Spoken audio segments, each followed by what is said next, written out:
সুপ্রিয় দর্শক, বাংলাদেশ টেলিভিশনের নিয়মিত আয়োজন ফ্যাসিবাদের দিনলিপি অনুষ্ঠানে আপনাদের সবাইকে স্বাগত জানাচ্ছি। আপনাদের সঙ্গে আছি আমি সাইদ খান। আলোচনার জন্য আমার সঙ্গে আছেন দুজন অতিথি। আমার ডান দিকে আছেন কলামিস্ট, রাজনৈতিক বিশ্লেষক এবং নিরাপত্তা বিশ্লেষক জনাব জিয়া আহমেদ। বাম দিকে আছেন লেখক এবং অনলাইন অ্যাক্টিভিস্ট মোহাম্মদ ইমরান হোসাইন। শাসকরা যখন জনগণের মৌলিক অধিকার কেড়ে নেয় তখনই ঘটে গণবিপ্লব। 69, 90 এবং 24-এর অভ্যুত্থান তাই বলে। জার্মানির হিটলার, ইতালির মুসোলিনি, জাপানের হিদেকি তোজো, স্পেনের ফ্রান্সিসকো ফ্রাঙ্কো এবং বাংলাদেশের শেখ মুজিব ও হাসিনা তার প্রকৃষ্ট উদাহরণ। মানবজাতির ক্যালেন্ডারের পাতাকে রক্তাক্ত করা দেশ বিদেশের এই শাসকরা জেনে গেছে অত্যাচারের ফলাফল কি হয়। গবেষণামূলক এ অনুষ্ঠানের মাধ্যমে গত সরকারের স্বৈরাচারী ও ফ্যাসিবাদী নীতির ধরনকে আমরা চিহ্নিত করবার চেষ্টা করছি, খুঁজে বের করবার চেষ্টা করছি নাগরিক অধিকার নিশ্চিতের পথ, যাতে কোনো শাসক ভবিষ্যতে নাগরিক স্বাধীনতাকে লঙ্ঘনের সাহস না পায়। দর্শক, আজ 1 জুলাই 2025। গত 16 বছরের শুধুমাত্র এই দিনটিতে কি কি ঘটেছিল, অতিথিদের সঙ্গে আলোচনার আগে বিভিন্ন গণমাধ্যম থেকে সংগৃহীত কিছু সংবাদের শিরোনাম দেখে আসি। 2009 লালবাগে সন্ত্রাসীদের ধরিয়ে দেয় খুন হলেন প্লাস্টিক ব্যবসায়ী। 2011 তত্ত্বাবধায়ক ব্যবস্থা বাতিল। 2012 পদ্মা সেতুর ঋণ চুক্তি বাতিল, দুর্নীতির বিশ্বাসযোগ্য প্রমাণ রয়েছে। 2013 ভৈয়াপুরে বিএনপি নেতাকে কুপিয়েছে সন্ত্রাসীরা। 2015 সাতক্ষীরায় সাইদে মুক্তি মঞ্চের প্রধান ইয়াহিয়া গ্রেপ্তার। 2016 ঝিনাইদহে বন্দুকযুদ্ধে 2 শিবির কর্মী নিহত। 2017 সরকার জঙ্গিবাদ নিয়ে জনগণকে অন্ধকারে রেখেছে। রিজভী। 2018 কোটা সংস্কার আন্দোলনে খুঁজে খুঁজে মারল ছাত্রলীগ। 2019 রিমান্ডে থাকা অবস্থায় জমি রেজিস্ট্রি, বৃদ্ধে সর্বস্ব লিখে নিলেন অতিরিক্ত ডিআইজি। 2021 মুক্তি চাইলে খালেদা জিয়াকে ক্ষমা চাইতে হবে, আইনমন্ত্রী আনিসুল হক। 2022 ক্ষমতার ছত্রছায়ায় এক শ্রেণীর ছাত্রনেতা মাস্তান হয়ে যান। দর্শক, আমরা দেখে নিলাম গত 16 বছর ধরে ফ্যাসিস্ট শেখ হাসিনা সরকার কিভাবে রাষ্ট্রীয় প্রতিষ্ঠানগুলোকে সাধারণ মানুষের মুখোমুখি দাঁড় করিয়ে মানুষের মৌলিক মানবিক অধিকার কেড়ে নিয়েছিল। এসব বিষয় নিয়ে আলোচনা শুনবো অতিথিদের মুখ থেকে। শুরুতেই যাচ্ছি জিয়া ভাই, আপনার কাছ থেকে 2011 সালের একটি সংবাদ, তত্ত্বাবধায়ক ব্যবস্থা বাতিল। তত্ত্বাবধায়ক বাতিলের পরের প্রতিটি জাতীয় নির্বাচন প্রশ্নবিদ্ধ, অস্বচ্ছ ও প্রহসনের নির্বাচন হিসেবে গোটা জাতি এবং অধিকাংশ মানুষ, অধিকাংশ রাজনৈতিক দল এবং বিশ্বের অধিকাংশ সংস্থা এবং রাষ্ট্র এটি মনে করে। এই যে আওয়ামী লীগ এই এত সন্দেহ, সংশয়, এত প্রশ্নের পরেও এই একই পথ অব্যাহত রাখলো কেন? অতীত স্বৈরাচার তারা প্রথম থেকেই তাদের যে কিছু এজেন্ডা ছিল সেই এজেন্ডাগুলো বাস্তবায়ন করার চেষ্টা করেছে। প্রথম আপনার যখন তারা ক্ষমতায় আসলো 1996 সালে, সে সময় তারা এই যে ইনডেমনিটি অধ্যাদেশ যেটা ছিল সেটাকে বাতিল করার জন্য তারা মামলা করে। মামলাটা করেছিলেন এবং তার সিম্পল মেজরিটিতে এটা তারা বাতিল করেছিলেন। সেই সময় তাদের পক্ষে আমাদের তৎকালীন অ্যাপিলেট ডিভিশন একটা রায় দিয়েছিল যে ভবিষ্যতের কোনো মানুষের অধিকার বর্তমানের কোনো মানুষ ক্ষুণ্ণ করতে পারে না। অর্থাৎ আপনি এমন কোনো আইন করতে পারবেন না যেটা ভবিষ্যতের মানুষকে ভোগাবে। আমাদের এই যে পঞ্চদশ সংশোধনীর মাধ্যমে বের করে দেওয়া হলো আমাদের যে তত্ত্বাবধায়ক ব্যবস্থাটাকে, এখানটাতে শুধু তত্ত্বাবধায়ক ব্যবস্থাটাকে বের করে দেয়নি বা বাতিল করেনি, তার সাথে তারা করেছে ন্যূনপক্ষে 50টা অনুচ্ছেদ আমাদের সংবিধানের, এইগুলিকে তারা আপনার অপরিবর্তনযোগ্য বানিয়ে দিল। এর মধ্যে আপনার 26টা অনুচ্ছেদ ছিল শেখ পরিবার সংশ্লিষ্ট, আর বাকিগুলো 25-26টা ছিল হচ্ছে আপনার সারা দেশের অন্যান্য বিষয়কে কেন্দ্র করে। যেমন ধরেন আপনার একটা করলো তারা যে আমাদের দেশে, আমাদের সংবিধানে বলা আছে যে আমাদের জনগণের যে শিক্ষা, সেই জিনিসটা মৌলিক অধিকার না, মানবাধিকার। এখন এইটা মনে করেন যে আপনার সামনের কোনো সরকার, তাদের যদি অর্থনৈতিক অবস্থা ভালো হয়, তারা যদি এটাকে মৌলিক অধিকারের মধ্যে নিয়ে আসতে চায়, কিন্তু তাদের এই যে পঞ্চদশ সংশোধনীর আলোকে এই জিনিসটাকে তারা কেউ কখনো সংশোধন করতে পারতো না। এইরকম বিষয়গুলির প্রেক্ষিতে, এবং আরেকটা খুব গুরুত্বপূর্ণ বিষয় হলো যে আমাদের সংবিধানে একটা অনুচ্ছেদ ছিল 142 নম্বর অনুচ্ছেদ। সেখানে বলা ছিল যে আমাদের যে সংবিধানের মৌলিক চরিত্র পরিবর্তন করতে হলে আপনার এটা একটা গণভোটে পাঠাতে হবে। 2/3 মেজরিটি দিয়ে এটাকে সাপোর্ট করতে হবে জাতীয় সংসদে, এবং তারপরে এটা রাষ্ট্রপতির কাছে যাবে, তিনি এটাকে গণভোটে পাঠাবেন। গণভোটে যদি এটার সপক্ষে রায় আসে, সেটাকে তখন আইনে পরিণত করা যাবে। কিন্তু আমাদের যে পঞ্চদশ সংশোধনী, এটা আপনার টাচ করেছে আমাদের রাষ্ট্র পরিচালনার মূলনীতি। এই যে অনুচ্ছেদ ছিল সেই সময়কার 8 নম্বর অনুচ্ছেদ, সেটাকে টাচ করলো, যে এটা আমাদের পরিবর্তন করে ফেলা হলো, যে আমাদের দেশটা যে আপনার আমাদের মহান আল্লাহ তাআলার প্রতি আনুগত্য এবং এই যে বিষয়গুলো ছিল সেগুলোকে চেঞ্জ করে ফেলা হলো, কিন্তু এটাকে কখনোই গণভোটে পাঠানো হলো না। অর্থাৎ আমরা পঞ্চদশ সংশোধনী যখন জারি করা হলো, সেই সময় এটা জারি করা হলো অবৈধভাবে এবং এটা সংবিধান সম্মত না। তো এই পঞ্চদশ সংশোধনীর অধীনে যে কয়টা নির্বাচন হয়েছে, আপনার 14-তে, 18-তে, 24-এ, এগুলি যদি একদম সুচারু নির্বাচনও হতো, আপনার একটাতে ভোটারবিহীন নির্বাচন, একটা নিশিরাতের নির্বাচন, আর একটা হলো আমি ডামি নির্বাচন, এগুলি যদি নাও হতো, তারপরেও এগুলো আইনের দৃষ্টিতে অবৈধ। কারণ হলো যে এটার যে আপনি যে সংশোধনটা করলেন, মানে ফাউন্ডেশনটাই নাই, ফাউন্ডেশন নাই। এটা অ্যাবসলিউটলি একটা মানে কি ইচ্ছা, স্বৈরাচারী ইচ্ছার বহিঃপ্রকাশ করা হয়েছিল। সংবিধানকে আপনার অসম্মান করে, সংবিধানের অনুচ্ছেদগুলোরকে ভ্রুক্ষেপ না করে ব্যক্তিগত ইচ্ছার মাধ্যমে তারা এই কাজটা করেছে। সো ন্যাচারালি এটা অবৈধ। জি ইমরান ভাই, একেবারে সংবিধানকে তুচ্ছ তাচ্ছিল্য করে শেখ হাসিনা 14, 18 এবং 24, 8কে যদি বিতর্কের মধ্যে নাও ফেলেন, তাহলে এই 3টি নির্বাচন অবৈধ বললেন।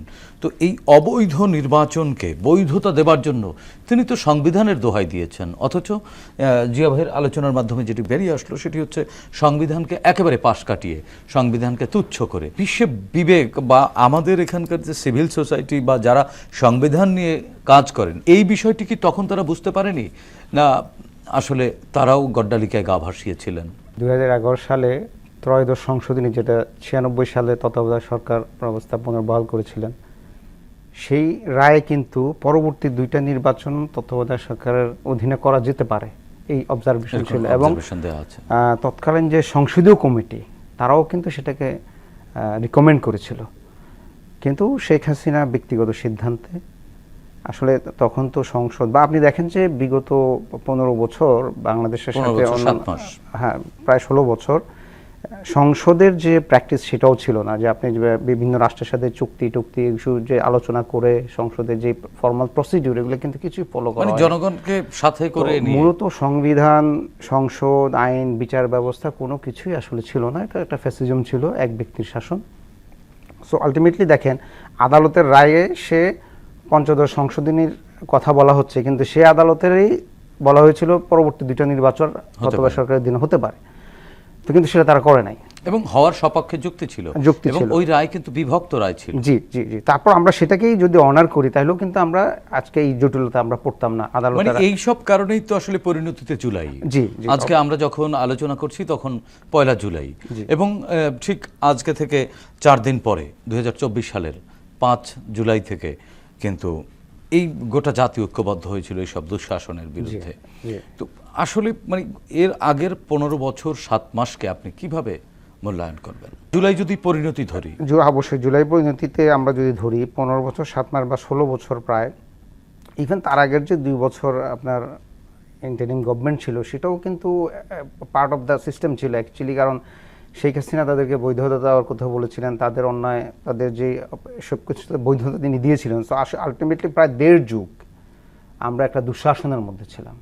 এখানে সংবিধান ছিল না, আইনের শাসন ছিল না। আপনি দেখেন যে প্রধান বিচারপতিকে এই দেশ থেকে তাড়িয়ে দেওয়া হয়। তো আলটিমেটলি দেখেন যেখানে ন্যায় বিচার থাকে না, যে প্রধান আপনার যে বিষয়টা দরকার একটা রাষ্ট্র পরিচালনার জন্য, একটা সুশাসনের জন্য, সেটা হচ্ছে ন্যায় বিচার। আপনাকে ন্যায় বিচার নিশ্চিত করতে হবে, তাহলে আপনি বাকি সব যে প্যারামিটার সেগুলো অটোমেটিক্যালি কাজ করবে। তো সেটাকেই প্রশ্নবিদ্ধ করা হয়েছে বারবার। সংবিধান ছিল এক ব্যক্তির আসলে মানে ইচ্ছার ফসল। আপনি বহু জায়গায় এইভাবে সংবিধান লঙ্ঘিত হয়েছে, আলটিমেটলি যার পরিণতিতে জুলাই আসছে। তো এটা হওয়ারই কথা ছিল, কারণ গুম, খুন, মানে এটি কি অপরিহার্য ছিল না কাঙ্ক্ষিত ছিল জুলাই? এটা অপরিহার্য এবং কাঙ্ক্ষিত বোধ। আপনি যদি দেখেন যে এই ধরনের শেখ হাসিনার শাসনকে যদি আমরা একটু দেখি, যে ধরেন আপনার বিডিআর হত্যাকাণ্ড, আপনি যদি গত কয়েকশো বছরের ইতিহাসে পৃথিবীর ইতিহাস দেখেন, আপনি এই ধরনের কোনো অপকর্ম কোনো রাষ্ট্রপ্রধান তার নিজ সেনাবাহিনীর সাথে সশস্ত্র বাহিনীর সাথে করেছে আপনি কোথাও খুঁজে পাবেন না। এটা পৃথিবীর ইতিহাসে বিরল। তারপরে আসেন যে আপনি শাপলা গণহত্যা, আপনি এটা আমাদের দেশের জনগণ মানে ডেকে নিয়ে এসে আপনি সেখানে ম্যাস কিলিং করলেন, ঠিক আছে, কোনো প্রয়োজন নাই।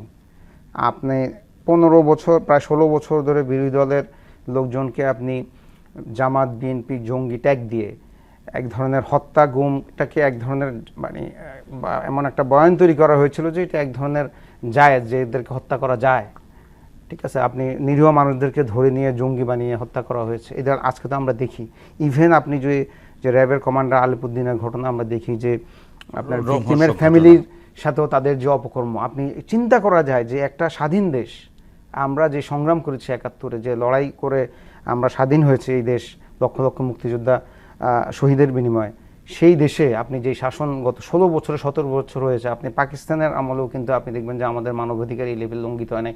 তার প্রমাণ হচ্ছে 70-এর নির্বাচনে কিন্তু আমরা বিজয়ী হয়েছিলাম, রাইট?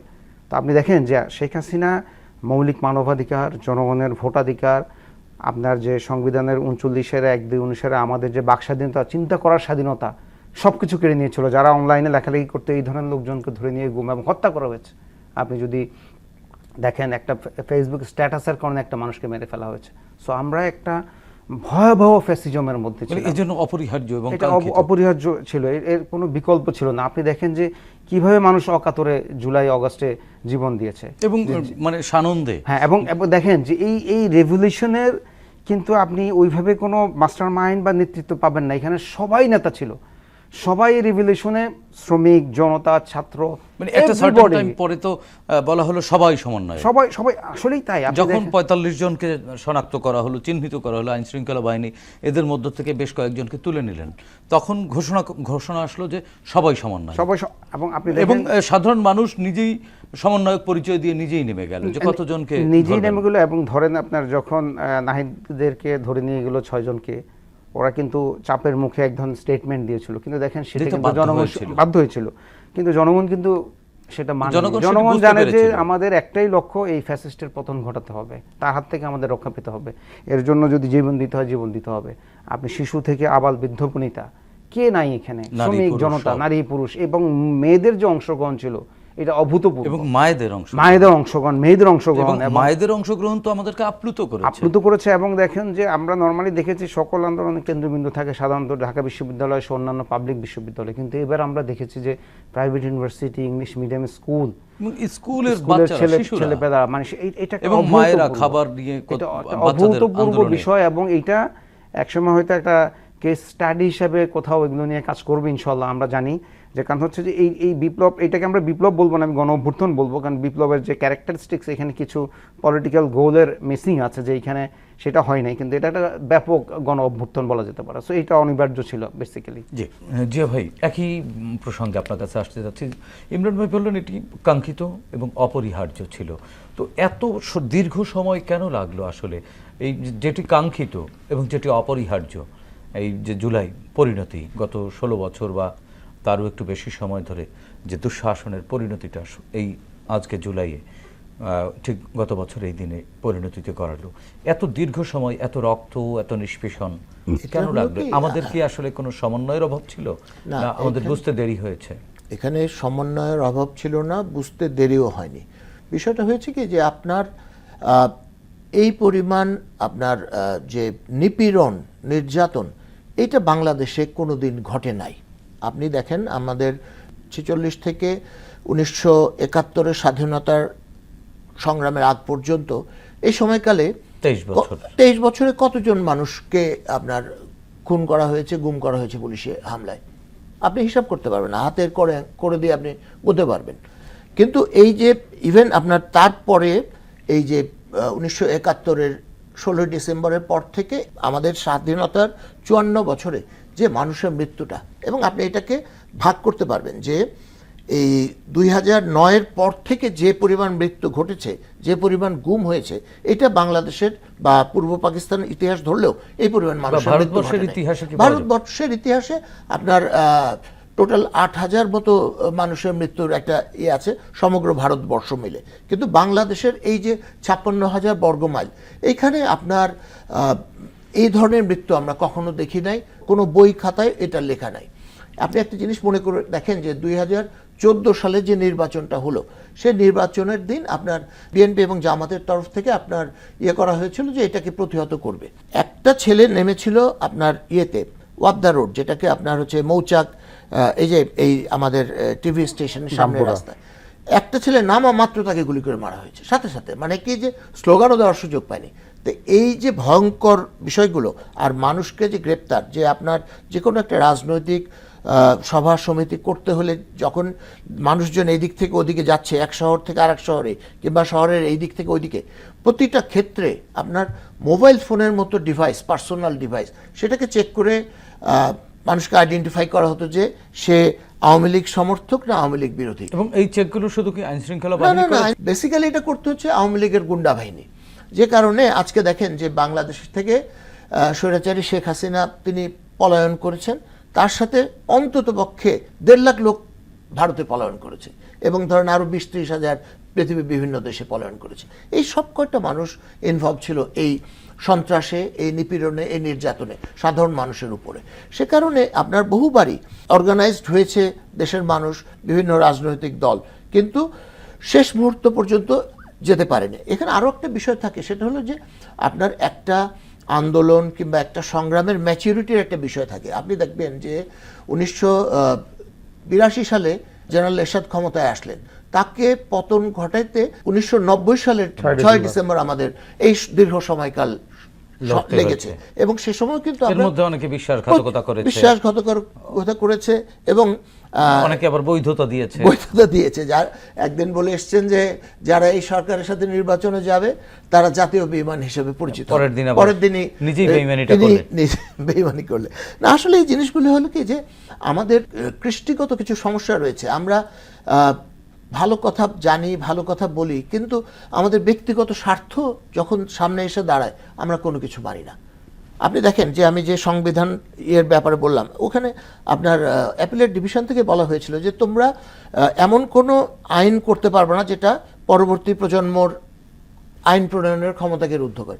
সেটা তার পক্ষে গিয়েছিল ইনডেমনিটি অধ্যাদেশ সরিয়ে দেওয়ার ক্ষেত্রে, কিন্তু পরবর্তীতে ওনারা ঠিক একই ভুলটা করলেন, এবং ভুলটা করলেন তার ম্যাগনিটিউড হলো আগেরটার তুলনায় 1000 গুণ বড়। পুরো দেশটা আপনার একটা পরিবারের দাসে বা প্রজাতে পরিণত করে ফেললেন। দুর্ভাগ্য।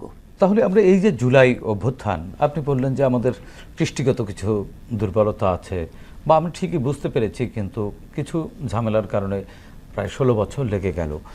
জুলাই অভ্যুত্থানে এত রক্ত, এত প্রাণের বিনিময়ে আমরা আসলে কি পেলাম? 1 বছর পরে যদি আমরা আজকে হিসেব করি, এটা সফলতার পিছনে কয়েকটা মানুষের মানে যে ভীষণ রকম আত্মত্যাগ, যেটা যেমন আমরা বলি যে 16 জুলাই আপনার বেগম রোকেয়া বিশ্ববিদ্যালয়ের ইংরেজি ছাত্র আবু সাইদ, তিনি যেভাবে আপনার নিজেকে বিসর্জন দিলেন, তার জীবন বিসর্জন দিলেন, পৃথিবীর ইতিহাসে আপনি খুঁজে দেখেন এরকম উদাহরণ 1-2টার বেশি নাই সারা পৃথিবীর ইতিহাসে। এই যে ধরেন 2500 বছরের ইতিহাস আমরা করছি, আমাদের লিপিবদ্ধ করা আছে, আরো বেশি পুরানো আছে। এই 2500 বছরের ইতিহাসে আপনার কোথাও পাবেন না আবু সাইদের মতো এরকম আত্মত্যাগ। এবং আবু সাইদ শুধু না, আবু সাইদের এই আত্মত্যাগের পরে সবগুলো রাজনৈতিক দল, চট্টগ্রামে ওয়াসিম আকরাম আসলো, এবং আমরা ঢাকা শহরে আবার মুগ্ধর মতো ছেলে। শুধু এটা না, আমরা এই ছেলেগুলিকে আমরা চিনি। আপনার এই যে যাত্রাবাড়িতে 5ই জুলাই থেকে শুরু করে 6ই আগস্ট পর্যন্ত যারা জীবন দিয়েছে তাদের কয়জনকে আমরা চিনি? মাদ্রাসার একদম শিশু ছেলেগুলো তারা জীবন দিয়েছে। একজন পুলিশের লোককে বলতে দেখেছি ওই সময় যে স্যার আমার বাচ্চাটাকে মারতে কয়টা গুলি লাগে, একটা মানুষ মারতে কয়টা গুলি লাগে।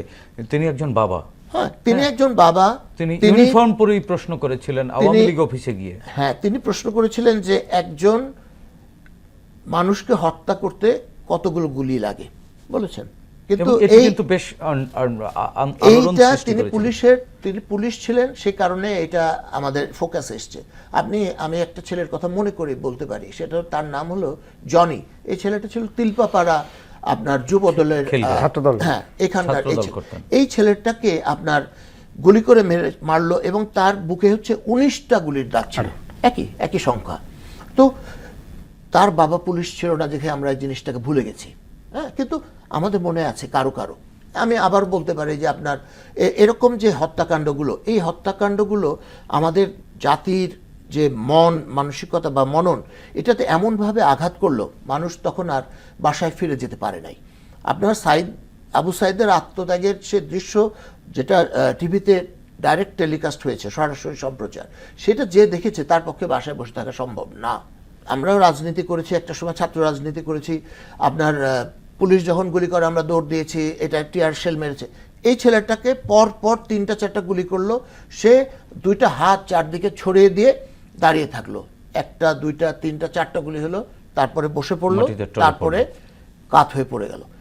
এটা মানে কি, এই দৃশ্য, এই যে তার যে অবস্থান, সেই অবস্থানের পরে বাংলাদেশের তরুণ ছেলেমেয়েরা, বাংলাদেশের আপনার ছাত্র অবশ্যই, তার ছাড়াও যারা আপনার ধরেন বিবেকবান মানুষ, এই যে যারা হচ্ছে গার্মেন্টসে চাকরি করে, যারা রাস্তার ধারে রিক্সা রিপেয়ার করে, এদের পক্ষেও ফেরত যাওয়া সম্ভব হয় নাই। এবং সে কারণেই এই যে গণ অভ্যুত্থানটা এইভাবে সফল হয়েছিল। ইমরান ভাই, গণ অভ্যুত্থান, এই যে জিয়া ভাই বললেন শহীদ আবু সাঈদ, শহীদ মীর মুগ্ধ, শহীদ ওয়াসিম আকরাম সহ এরকম এখনো পর্যন্ত আমরা সঠিক সংখ্যা নিরূপণ করতে পারিনি। কেন পারলাম না? 1 বছর পরেও আমাদের সঠিক সংখ্যা হাতড়াতে হচ্ছে কেন? দেখুন, ইতিহাসের এই ধরনের সংকট আমাদের অতীতেও আছে। আমরা আমাদের মহান মুক্তিযুদ্ধের প্রকৃত শহীদদের সংখ্যাও আমরা জানি না, কতজন মানুষ জীবন দিয়েছেন। 30 লাখ নিয়ে বিতর্ক আছে যে 3 লাখকে 3 মিলিয়ন বলা হয়েছিল কিনা, বাট লক্ষ লক্ষ মানুষ মারা গিয়েছেন, শহীদ হয়েছেন। আমাদের প্রকৃত মুক্তিযোদ্ধার সংখ্যা কতজন সেটাও মানে সঠিক পরিসংখ্যান নাই। এই কারণেই কি আজও পর্যন্ত মুক্তিযুদ্ধ নিয়ে বিতর্ক? আমি জাস্ট আমাদের জন্মের মানে শুরু থেকেই 71 থেকেই বলছি যে এত বড় ঘটনার আমাদের প্রকৃত মুক্তিযোদ্ধার সংখ্যা, আমাদের কত শহীদ হয়েছেন তার সংখ্যাই আমরা জানি না। তো সেইখানে আপনার 2024-এর ঘটনা, এই তথ্য প্রযুক্তির যুগে আমরা কিন্তু চাইলেই পারতাম জাতিসংঘের হিসাবে প্রায় 1,500, আমাদের হিসাবে 1400 সামথিং, হ্যাঁ 2000, কিন্তু এখানে আমাদের ব্যর্থতা সত্যিকার অর্থে ধরেন আপনি যে রিসেন্ট গভর্নমেন্ট রাষ্ট্রের আরো দায়িত্বশীল হওয়া মানে হতেই হবে, এর কোনো মানে সুযোগ, এই সংখ্যাটি তো সঠিক নিরূপণ করা উচিত না হয়। এই যেমন 1971 সালের শহীদ মুক্তিযোদ্ধা বা মুক্তিযোদ্ধা, পরবর্তীতে আমরা দেখেছি যে ভুয়া মুক্তিযোদ্ধা পর্যন্ত আমাদের সামনে আসতে হলো, এবং মুক্তিযুদ্ধ বিষয়টি এতটা আবেগের, এতটা সম্মানের, সেই জিনিসটি নিয়ে কথা বলতে হলো, কথা বলতে হচ্ছে এখনো। তো এই 24-এর গণ অভ্যুত্থানে যে শহীদরা মারা গেলেন, সবগুলো শহীদের নাম আজও আমরা জানি না। এবং এই বিষয়টি নিয়ে ভবিষ্যতে আবার এই ভুয়া মুক্তিযোদ্ধাদের মতো কোনো বিষয় জন্ম নিতে পারে কি না? অলরেডি আমরা তো দেখেছি যে বোধহয় হসপিটালে আহতদের তালিকায় ছাত্রলীগ বা আওয়ামী লীগের লোকজনও ছিল, এই ধরনের ঘটনা শুনেছি। কারণ হামলা পাল্টা হয়েছে, এখানে আহত হয়েছেন যারা আওয়ামী লীগের, এই ধরনেরও নিহত হয়েছেন, আহত হয়েছেন। সো তারাও চিকিৎসা নিতে গিয়ে তারা আন্দোলনকারী হিসেবে, আলটিমেটলি এই বিষয়গুলো আইডেন্টিফাই করা কিন্তু সহজ। 71 সালে আর আজকে 50, 52, 53 বছর পরে প্রযুক্তির এই উৎকর্ষের যুগে আপনার প্রায় 99% আমার মনে হয় যে সঠিক প্রকাশিত মানে আপনার পরিসংখ্যান নিয়ে আসা সম্ভব। কিন্তু এই জায়গায় আমরা দেখি যে জুলাই ফাউন্ডেশন, আমার মনে হচ্ছে যে আমরা কতটা অ্যাক্টিভ মনে হচ্ছে না এখন। সার্জিস আলম ছিল, পরে আমরা মুগ্ধর ভাই স্নিগ্ধ বোধহয় ছিল, তো সেও পদত্যাগ করেছে। কিন্তু আসলে এইখানে এই জুলাই আন্দোলন না, শুধু আমি মনে করি যে গত 16 বছরের এই আন্দোলনে যারা নিহত হয়েছেন, মানে সকলে বলতে চাচ্ছেন টোটাল আন্দোলনটা 16 বছর। এটা তো আপনি ধরেন এরশাদের মতো, এরশাদ তো শেখ হাসিনার তুলনায় মানে দুগ্ধ পোষ্য ছিল। শেখ হাসিনা তাকে ভরণ পোষণ দিয়ে লালন পালন করতেন, বিষয়টা এমন। এই ধরনের স্বৈরাচারকে উনি জাস্ট ইউজ করতেন। দেখেন তাকিয়ে আমাদের 9 বছর লেগেছিল, তাও সেই সময় দেখেন 86 নির্বাচনে বিএনপি ছাড়া আওয়ামী লীগ জামাত কিন্তু নির্বাচনে চলে গিয়েছিলেন। দেখেন সেই সময়ও বেগম খালেদা জিয়ার আপসের নেতৃত্বে প্রাসঙ্গিকভাবে চলে আসে যে উনি যদি কম্প্রোমাইজ করতেন তাহলে হয়তো এরশাদকেও আপনি 9 বছরে পারতেন না। সেম এইবারও উনি যদি কম্প্রোমাইজ করতেন, 18 সালে উনি যে লন্ডনে যাওয়ার পরে যদি উনি ফেরত না আসতেন, উনি জানেন যে আসার পর ওনার আদালতে সাজা হবে, ওনাকে মিথ্যা সাজা দেওয়া হবে। এবং দেখেন, আমি প্রাসঙ্গিকভাবে বলি যে দেখেন 1/11-এর সময় শেখ হাসিনা এবং খালেদা জিয়া দুজনের বিরুদ্ধে অনেকগুলো মামলা হয়েছিল। দু একটা মামলার ম্যারিট দেই। আদম যে চৌধুরী প্রাইম ব্যাংকের চেয়ারম্যান ছিলেন তখন, তিনি মামলা করেছিলেন চাঁদাবাজির মামলা শেখ হাসিনার বিরুদ্ধে। আপনি বেগম খালেদা জিয়ার বিরুদ্ধে মামলা হয়েছে, সেটা ধরেন নাইকো দুর্নীতি, তারপরে ওই জিয়া অরফানেজ ট্রাস্ট, এটা সেটা। তো কিন্তু দেখেন ওনাকে এমন এক মামলা সাজা দেওয়া হয়েছে যেটা আসলে আমরা পরবর্তীতে দেখেছি উনি আসলে নির্দোষ ছিলেন, এবং এই 16 বছরে ওনাকে কিন্তু কোনো দুর্নীতিতে অভিযুক্ত করতে পারেন। আমি যেটা বলতে চাচ্ছিলাম যে দেখেন আমাদের ওই পরিসংখ্যানের যে জায়গাটা সংকট, সেটা হচ্ছে যে আমরা আসলে এই জায়গাটা নিয়ে অনেক বেশি কাজ করা উচিত। 16 বছরে যারা আন্দোলন সংগ্রামে নিহত আহত ভূমিকা পালন করেছেন বিভিন্নভাবে, সকলেরই এখানে অংশগ্রহণ যেহেতু আছে, সকলকেই তার ক্রেডিবিলিটি, তার এই নতুন আজকে যখন আলোচনা করছি এই দিনটির জন্য সবারই অবদান আছে, অবশ্যই আপনি সবাইকে স্বীকৃতি ইটস এ টোটাল গেম। আপনি এটা শুরু হয়েছে আওয়ামী লীগ ক্ষমতা আসার পর 2008, আপনি নয় কারণ এই 2008-এর নির্বাচনেও কিন্তু আমরা জানি যে এখানে আওয়ামী লীগকে ক্ষমতা বসানো হবে, এটা আমরা আগেও বহুবার বলেছি। এটা সেট করা ছিল। সো আলটিমেটলি দেখেন আওয়ামী লীগ প্রকৃত অর্থে নির্বাচিত হয়েও কিন্তু আসে নাই। সো আসার পরে তারা বিডিআর হত্যাকাণ্ড করে প্রথমত যে আপনার ক্ষমতাকে নিষ্কণ্টক করার পথে, আপনি ধরুন 5 বছর পরে আবার তত্ত্বাবধায়ক সরকার ইস্যু আসবে, সো সবচেয়ে বড় যে শক্তি সেনাবাহিনীকে দুর্বল করে দেওয়া হয়েছে বিডিআর হত্যাকাণ্ডের মাধ্যমে। এই গত 16 বছরের সকল শহীদ, সকল গাজী, সকল অংশগ্রহণকারীর তালিকা থাকা উচিত, এবং রাষ্ট্র যে তাদের জন্য প্রণোদনার যদি কোনো ঘোষণা থাকে সেটা শুধু জুলাইয়ের না, সেটা শুধু জুলাই বিপ্লবীদের জন্য না, সেটা 16 বছরের সকলের জন্য করা উচিত। এবং 5ই আগস্টকে আমার মনে হয় সরকারি ছুটি ঘোষণা করা উচিত, কারণ এই 5ই আগস্ট ঘটার কারণেই কিন্তু আমরা 8ই আগস্ট বা পরবর্তীতে বহু ঘটনা আমরা ইভেন্ট পেয়েছি। সো 5ই আগস্টকেই বোধহয় সরকারি ছুটি করা উচিত আমাদের মনে। জি ভাই, আমরা শেষ করব। জুলাই গণ অভ্যুত্থান 1 বছর পরে হিসেব করতে চাই, কি পেলাম, কতটুকু পেলাম, যতটুকু স্বপ্ন ততটুকু প্রাপ্তি কিনা? মানুষের স্বপ্ন তো অনেক বড়, আমরা আমাদের স্বপ্ন ছুঁতে পারি নাই, স্বপ্নের কাছাকাছি যাচ্ছি। এই যে ধরেন ভাই হচ্ছে আপনার লেখেন, কথা বলেন, আমিও লিখি, কথা বলি, এইগুলি আমরা এখন নিঃসংকোচিত্তে আমরা ছাপাতে পারছি, ফেসবুকে পোস্ট করতে পারছি, ইউটিউবে পোস্ট করতে পারছি। এটা অনেক বড় সাফল্য। গত 15.5 বছরের যে দুঃশাসন, যে ভীতি, সেই ভীতির থেকে আমরা বের হয়ে আসতে পেরেছি, এটা একটা বড় অর্জন। তবে আমি মনে করি যে এটা হলো আমরা যেটা আমাদের স্বপ্ন তার আমরা গোড়াটা ছুঁয়েছে, আমাদের মাথা পর্যন্ত যেতে হবে, আমাদের অনেক দূর এগোতে হবে। জি ইমরান ভাই, আসলে আমাদের সর্বপ্রথম আমাদের জাতীয় ঐক্য বজায় রাখতে হবে, আমাদের প্রায় হয়েছে এবং এই বিষয়গুলো আমরা এমনভাবে ডিল করা উচিত যে জাতীয় ঐক্যের প্রশ্নে জুলাইয়ে এসে আমাদের আবারও সেই জাতীয় ঐক্য, আমাদের এই অতীতে এত এই যে ফ্যাসিবাদের উত্থান হয়েছিল, আমাদেরকে বিভক্ত করেছিল আধিপত্যবাদী শক্তি, বিভক্ত করেই কিন্তু এই ফ্যাসিজমের উত্থান হয়েছিল। সো আমাদেরকে বিভক্ত হওয়া যাবে না। আমাদের এই যে আঞ্চলিক ভৌগোলিক যে চ্যালেঞ্জ আছে, আমাদের ভূ রাজনৈতিক যে চ্যালেঞ্জ আছে, এবং আভ্যন্তরীণ রাজনীতির যে চ্যালেঞ্জ, নিরাপত্তার যে বিষয় আছে, এইসব ক্ষেত্রে আমাদের জাতীয় ঐক্য বজায় রাখা, আমাদের মধ্যে ডিবেট থাকবে, কম্পিটিশন থাকবে, কিন্তু জাতীয় করতেও হবে, হেলদি কম্পিটিশন থাকবে, কিন্তু জাতীয় ঐক্য বজায় রেখে আমাদেরকে এগিয়ে যেতে হবে। জি ধন্যবাদ ইমরান ভাই, আপনাকে ধন্যবাদ জিয়া ভাই। প্রিয় দর্শক, 24-এর ছাত্র জনতার গণ অভ্যুত্থান পৃথিবীর ইতিহাসে নতুন পরিচিত করেছে বাংলাদেশকে। জনগণ শাসকের শোষণ নয়, চায় স্বচ্ছতা ও জবাবদিহিতামূলক রাষ্ট্র ব্যবস্থা, যার মাধ্যমে রাষ্ট্রে তাদের অধিকার নিশ্চিত হবে, প্রজা থেকে হয়ে উঠবেন নাগরিক। আসুন নতুন এই বাংলাদেশকে আমরা নাগরিক বান্ধব হিসেবে গড়ে তুলি, সাধ্যমতো ভূমিকা রাখি দেশ ও জাতি গঠনে। দর্শক, দেখা হবে আগামী পর্বে নতুন অতিথির সঙ্গে। ততক্ষণ পর্যন্ত ভালো থাকুন, সুস্থ থাকুন, বাংলাদেশ টেলিভিশনের সঙ্গেই থাকুন। খোদা হাফেজ।